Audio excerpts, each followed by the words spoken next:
Hello football lovers, berjumpa lagi dan lagi dengan Kakak Spasi. Kali ini Kakak sudah menyiapkan berita-berita terupdate seputar dunia sepak bola untuk kalian semua. Selamat menyaksikan.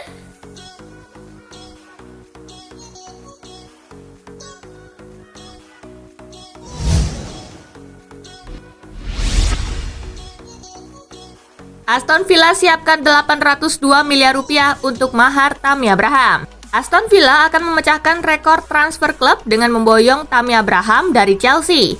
Dikutip media lokal birminghammail.co.uk, Aston Villa telah menyiapkan dana sebesar 40 juta pound sterling atau setara 802 miliar rupiah yang diminta Chelsea untuk mahar Tammy Abraham. Jika terrealisasi, Tammy Abraham akan menjadi pemain termahal dalam sejarah klub. Rekor transfer Aston Villa saat ini masih dipegang penyerang 25 tahun Ollie Watkins yang diboyong dari Brentford dengan harga 33 juta pound sterling atau setara 661 miliar rupiah.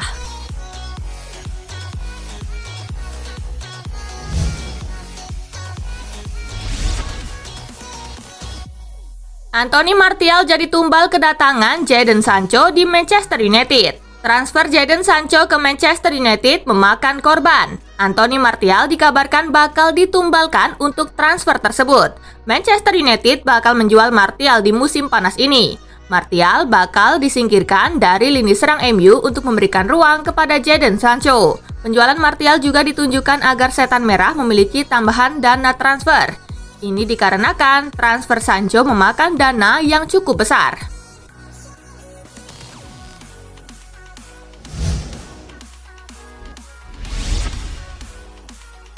Republik Ceko siap bungkam Belanda di 16 besar Piala Eropa 2020. Timnas Republik Ceko menghadapi Belanda di babak 16 besar Piala Eropa 2020.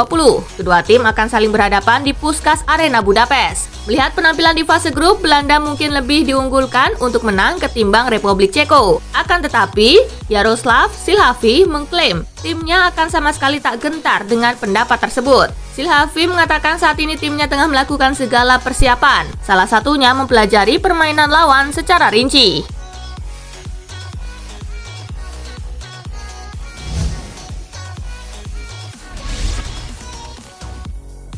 Belanda banyak striker, banyak berkah. Dua orangnya melaju ke 16 besar dengan catatan apik di fase grup. Tajamnya lini depan menjadi senjata pasukan Frank de Boer. Keberhasilan Belanda menciptakan 8 gol membuat mereka menjadi negara terproduktif di babak fase grup. Asisten pelatih sekaligus legenda Belanda, Ruud van Nistelrooy, mengungkapkan bahwa Belanda di Euro kali ini memang dianugerahi banyak pilihan di lini serang. Georginio Wijnaldum dan Memphis Depay jadi andalan utama. Selain keduanya, Belanda masih memiliki Daniel Malen, Wout Weghorst, Quincy Promes, dan Cody Gakpo sebagai alternatif lain di lini depan.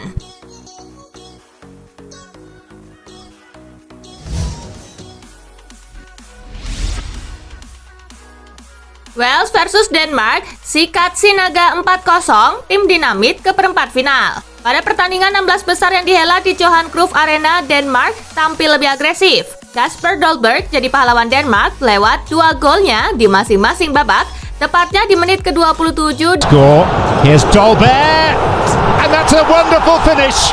Dan di menit ke-48. Poor clearance, Dolberg makes it 2. Denmark menutup kemenangan fantastisnya lewat gol Joachim Mahle di menit ke-88. For Mæhle on his favoured left, and that does it for Denmark. Dan Martin Braithwaite di penghujung pertandingan. Here's Braithwaite, and Braithwaite. Denmark pun melaju ke perempat final. Tim dinamit menunggu pemenang partai babak 16 besar lainnya antara Belanda kontra Republik Ceko.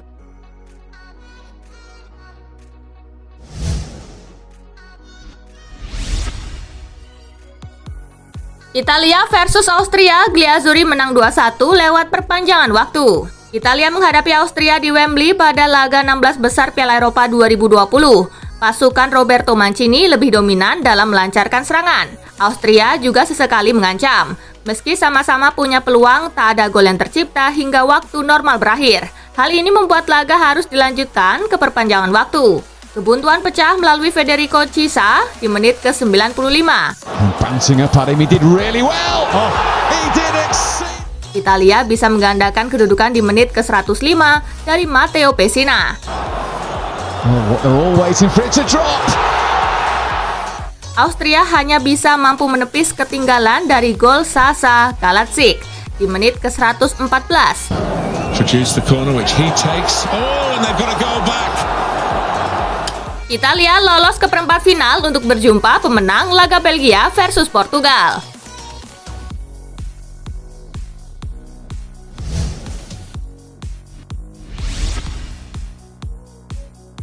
Denmark meledak dan bikin rekor di Euro 2020. Setelah kalah di dua laga awal fase grup, Denmark lantas mengamuk di dua laga terakhirnya. Sebelum melibas Wales 4-0, Denmark juga bikin 4 gol saat menghancurkan Rusia 4-1 di matchday terakhir grup E. Dikutip situs resmi Euro, Denmark jadi tim pertama yang membuat 4 gol di dua pertandingan beruntun turnamen ini. Total 9 gol sudah dibuat Denmark di turnamen ini, menyamai rekor gol terbanyak mereka di kompetisi ini. Pada kesempatan pertama di 1992, Denmark yang jadi pengganti Yugoslavia malah mampu menjadi juara. Bisakah Denmark meledak lagi kali ini?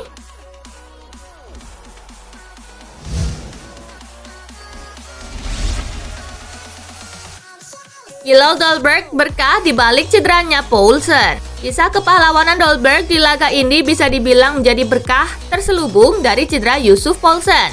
Poulsen merupakan pilihan utama pelatih Denmark. Namun di laga kontra Wales, ia tak bisa tampil akibat mengalami cedera otot gluteus. Kondisi ini membuat Dolberg dipercaya Hjulmand tampil sebagai starter. Meski minim menit bermain di Piala Eropa 2020, Dolberg tak canggung membongkar lini pertahanan Wales.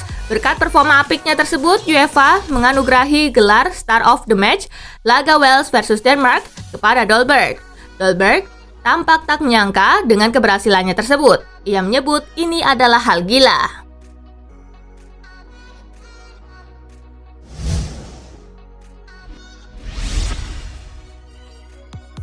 Wales kalah telak dan Gareth Bale marah pada wasit. Gareth Bale kesal dengan kepemimpinan wasit di laga Denmark. Bale merasa jika Daniel Siebert yang menjadi wasit utama terpengaruh dengan keberadaan fans Denmark saat mengambil keputusan. Para pemain Wales memang tampak beberapa kali protes pada wasit, namun Siebert mengabaikan begitu saja. Bale pun menumpahkan amarah pada kepemimpinan wasit asal Jerman itu pada sesi wawancara begitu laga usai. Saya pikir wasit dipengaruhi oleh fans Denmark yang ada di stadion, tetapi memang begitulah adanya.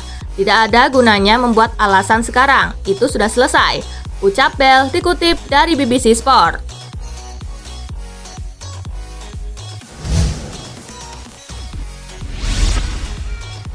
Gareth Bale kecewa tetapi tetap bangga kepada tim. Kapten Wales Gareth Bale mengaku kecewa timnya kalah besar 0-4 dari Denmark dalam pertandingan pertama babak 16 besar Euro 2020. Namun Bale tetap bangga kepada timnya. Mengecewakan, itu yang bisa saya katakan. Kami menyia-nyiakan peluang, tetapi saya tak boleh menyalahkan upaya dan itu syarat minimum. Saya tetap bangga kepada mereka, kata Bale usai pertandingan itu dalam laman UEFA.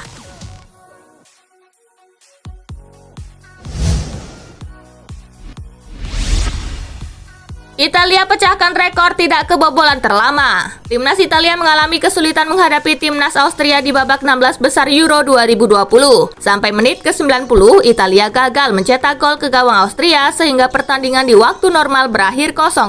Akan tetapi, dengan tidak kebobolan sampai menit ke-89, Italia resmi memecahkan rekor tidak kebobolan paling lama. Rekor itu tadinya dipegang oleh kiper legendaris Glazuri, Dinozov. Pada selang 1972 sampai dengan 1974, Dinozov mengawal gawang Italia tidak kebobolan dalam 1142 menit pertandingan. Pertandingan Italia versus Austria di Euro 2020 sendiri akhirnya selesai dengan skor 2-1. Italia akhirnya kebobolan pada menit ke-114 yang berarti catatan nirgol mereka terhenti di angka 1169 menit.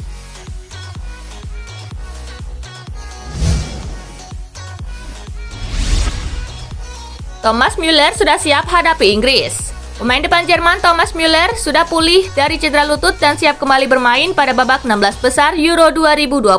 Kepastian pulihnya Müller bisa menjadi salah satu pertanda Inggris patut waspada menghadapi laga kontra Jerman. Pertandingan melawan Inggris sendiri bisa menjadi ajang untuk Müller memecahkan kebuntuan di Piala Eropa. Pasalnya ia tidak pernah mencetak gol sejak debutnya pada Piala Eropa 2012.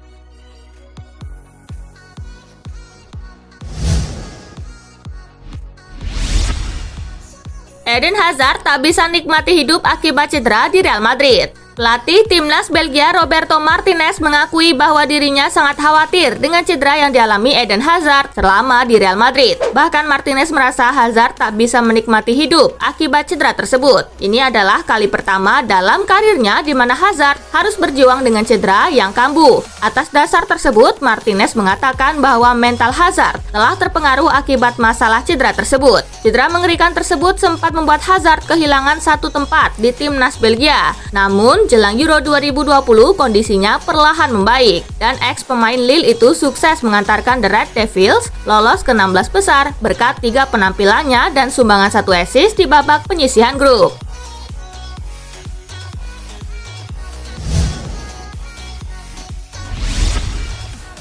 Langkah Varane ke MU tersandung masalah gaji. Manchester United sedang memantau situasi Varane di Real Madrid. MU bisa langsung masuk ketika ada kesempatan membawa Varane ke Old Trafford musim panas ini. Dilansir dari Football Espana, MU yakin bisa mencapai kesepakatan membawa Varane seharga 35 juta pound sterling. Namun MU bisa gagal mendapatkan Varane karena tuntutan gaji tinggi dari sang pemain. Gaji Varane di Madrid saat ini sebesar 170.000 pound sterling per minggu dan Madrid akan menaikkan gajinya menjadi 225.000 pound sterling.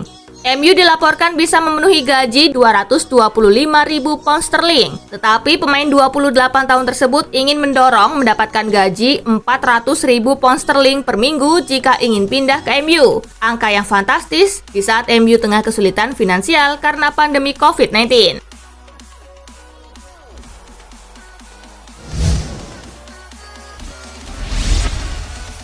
Rafael Benitez langkah lagi jadi manajer baru Everton. Rafael Benitez kian dekat merapat ke Everton sebagai pengganti Carlo Ancelotti di posisi manajer. Benitez dikabarkan telah menyepakati aspek-aspek kunci dalam kontraknya dengan klub asal Merseyside tersebut. Dikutip dari Sky Sport, mantan pelatih Liverpool itu dilaporkan akan menandatangani kontrak barunya dalam beberapa hari ke depan. Everton juga berharap mengumumkan Benitez sebagai manajer baru awal pekan depan.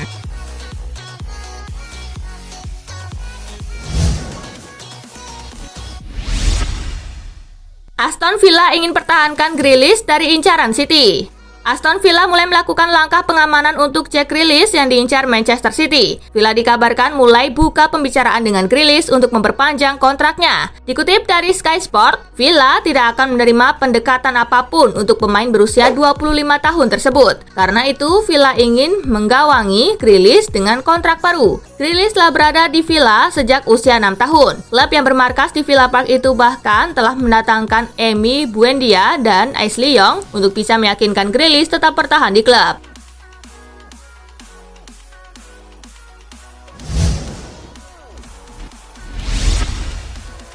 Lazio siap tukar guling Arthur dengan Milinkovic-Savic. Pelatih anyar Lazio, Maurizio Sarri berminat untuk mendatangkan gelandang Juventus Arthur Melo pada jendela transfer musim panas 2021. Kehadiran Melo membuat rekor kepergian Milinkovic-Savic semakin kuat. Arthur diklaim bukan bagian dari rencana Allegri, jadi ada kemungkinan pertukaran dengan Milinkovic-Savic yang telah lama berada dalam radar incaran Juve. Sementara nilai pasar transfer Arthur sekitar 60 juta euro, sedangkan Savic memiliki value 70 sampai dengan 80 juta euro, sehingga kesepakatan dapat dilakukan dalam pertukaran langsung dengan jumlah uang tunai kecil yang ditambahkan Juve ke Lazio.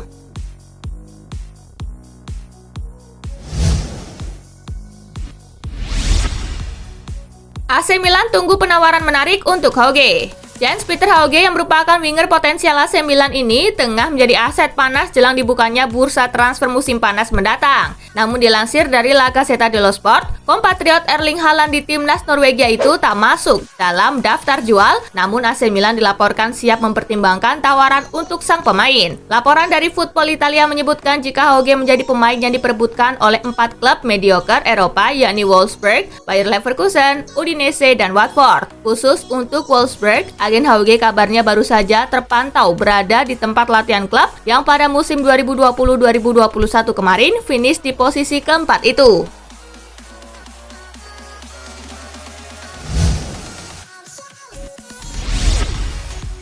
Nah itulah tadi guys, kumpulan berita menarik dan terupdate dari Kakak Spasi. Simak terus ya berita-berita terupdate lainnya dari Kakak Spasi yang pastinya akan Kakak update di Spasi Football News.